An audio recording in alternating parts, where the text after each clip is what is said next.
Olá! Hoje a gente vai mergulhar num conjunto de regras que, no fundo, decide o futuro do nosso planeta, o direito ambiental. Pensa nele como um grande manual de instruções para a nossa relação com a natureza. Vamos entender como isso funciona na prática? A grande questão que vai guiar toda essa nossa conversa é essa: como é que a lei, o papel, as regras conseguem proteger não só a natureza, mas o nosso próprio futuro? É essa resposta que a gente vai buscar hoje. Então, para começar, seção 1, o que é afinal direito ambiental? Vamos direto ao ponto. Bom, essa é a definição técnica, né? Mas, na prática, o que isso significa? Pensa no direito ambiental como as regras do jogo.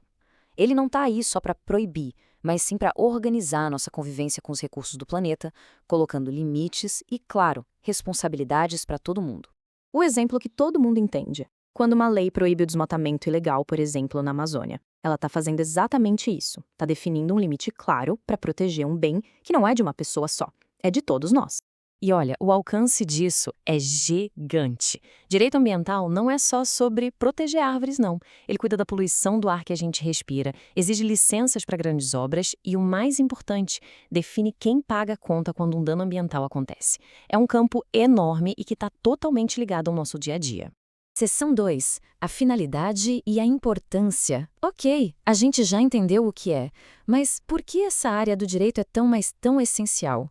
Os objetivos são vários e um leva ao outro. O mais óbvio, claro, é proteger o meio ambiente, mas também serve para regular as indústrias, sabe, para que elas possam operar, gerar empregos, mas com um mínimo de impacto. E tudo isso junto leva ao objetivo final, que é o tal do desenvolvimento sustentável. Crescer economicamente, sim, mas sem destruir os recursos que tornam esse crescimento possível. E é aqui que a teoria vira prática de verdade. Uma empresa não pode simplesmente chegar, se instalar e começar a produzir. Não. Ela precisa seguir um monte de regras, conseguir licenças, provar que a operação dela não vai desequilibrar todo o ecossistema local. Ou seja, a lei ambiental está bem no coração da nossa economia. E por que isso importa tanto para a gente? Porque os resultados a gente sente na pele. Preservar a biodiversidade e reduzir a poluição significa ar mais puro, água mais limpa, cidades mais saudáveis para se viver. A própria existência dessas leis já ajuda a criar uma cultura, sabe? Uma conscientização ambiental que é fundamental. Certo, vamos para a terceira parte. O que a lei regula exatamente? Vamos ver isso mais de perto. A lei regula desde como a gente usa nossa água e nosso solo, até como as atividades econômicas precisam se comportar. E aqui tem um ponto que é chave: a tripla responsabilidade por danos. Funciona assim: uma empresa que polui um rio, por exemplo, pode ser obrigada a reparar o dano na esfera civil, pagar uma multa pesada na administrativa, e os diretores podem até responder criminalmente, na esfera penal. É sério. Isso é poder da lei em ação. A multa para quem polui um rio não é só uma punição, é um recado muito claro. Ações contra o meio ambiente têm consequências. Consequências diretas e muitas vezes bem caras. Seção 4. Ok, mas de onde vem toda essa autoridade? De onde vem a força dessas leis? Pensa nisso como uma pirâmide. Lá no topo, intocável, está a nossa Constituição Federal. Abaixo dela, vêm as leis mais específicas, como a Lei de Crimes Ambientais, por exemplo. Depois, os tratados internacionais que o Brasil assina e se compromete a seguir. E lá na base, os decretos e resoluções que detalham como tudo isso vai ser aplicado no dia a dia. É uma estrutura bem amarrada.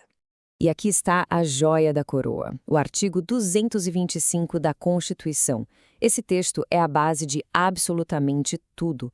Ele é revolucionário porque não trata o meio ambiente como algo distante, mas como um direito fundamental de todos nós, essencial para ter uma vida com qualidade. É de verdade um dos textos mais avançados do mundo sobre o tema.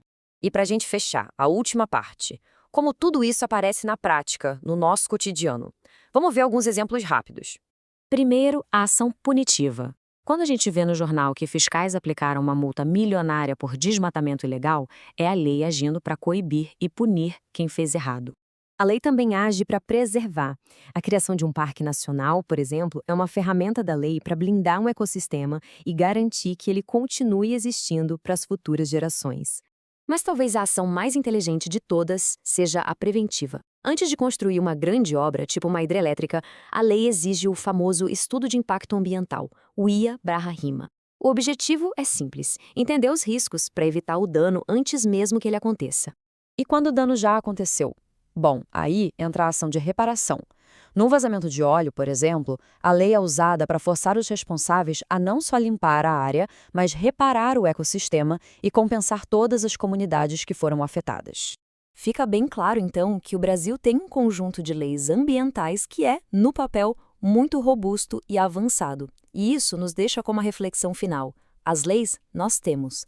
A grande questão que fica no ar é: será que estamos fazendo o suficiente para aplicar essas leis com a força e a urgência que o nosso planeta precisa?